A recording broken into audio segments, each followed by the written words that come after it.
Greetings to all who have gathered at Forum 2024.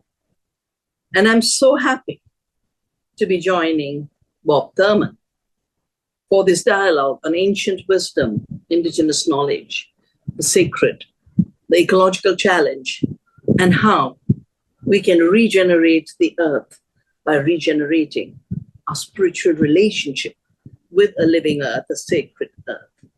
One of my favorite shlokas from the Isha Upanishad, it's a very tiny, tight Upanishad. It basically says the universe and the earth is permeated by the divine and is for the benefit of all beings, not just human beings. We should enjoy the gifts of the earth. They're not saying do penance, run away. Enjoy the gifts of the earth through renunciation. Don't get attached. Not through greed of possession and exploitation. Taking more than your share to fulfill our needs is theft from other species, other humans, and future generations. Such a powerful reminder, not just that the entire universe is sacred, but every part of the universe is sacred. And that sacredness puts limits on our relationship.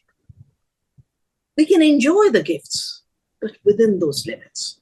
So I have watched indigenous cultures. They take the fodder from the forest, they take fuel from the forest, but they always first apologize to the forest goddess and say, we will only take the minimum needed to sustain our animals, to sustain our families. And limits are built into the recognition that the earth is living, the earth is sacred, the earth is for all beings. And our national poet Tagore interpreted this in a very powerful way. And he said, we are enjoined to see that whatever is in the world is divine, creative, self-organized. You gain by giving. A simple lesson in all ancient cultures. It's in giving that we receive. And if you look at nature, when the plant gives to the mycorrhiza gives back to the plant. All the cycles of symbiosis are economies of giving. But what I love is thou shalt not what others have. Abhor greed. In fact, the word greed is derived from the Sanskrit word gudha. Avoid greed. And right now, what we are living through is a domination of the limitless greed of the 1%, who have created all kinds of mechanisms to take more and more from the earth and accumulate more and more. But beyond a point, you cannot live by destroying the earth. And Gandhi summarized the same shloka to say the earth has enough for everyone's needs, but not for a few people's greed. And in my 50 years of ecological activism, the 3 lessons I have learned is first that the earth is living. Therefore, never despair. It's not, as I say, the world is not resting on our shoulders. We are not atlases. We are beings in the web of life. The whole web is created.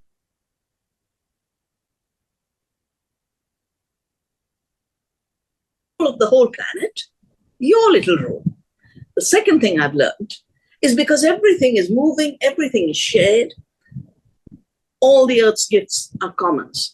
And therefore, trying to own the earth, own the seeds through intellectual property is something I've committed myself for nearly 4 decades. I said, no, seed will stay in the commons. We will protect every aspect of diversity. We have to not just protect every aspect of the diversity, each of which has intrinsic worth, each of which has a right to live. But more than that, all of them are self-organized. And they are self-organized because every part of everything living is organized in symbiosis in what we call quantum entanglement. Everything's connected.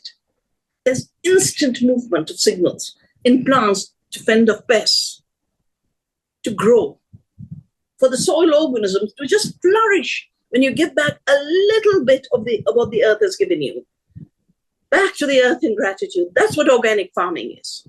That's what regenerative farming is. A gesture of gratitude. Most importantly, it is an economy of care. An economy of care is to be practiced by each of us. If the small mycorrhiza and the tiny bee is practicing the economy of care and the economy of giving, we can have them as teachers and learn how to not go into despair because the 1% is trying to destroy the fabric of the earth. I wish you the best for your efforts at regeneration. I wish you the best to find your little niche on a sacred earth and do your spiritual duty, do your ecological duty, and then leave the rest to a beautiful universe. Thank you so much.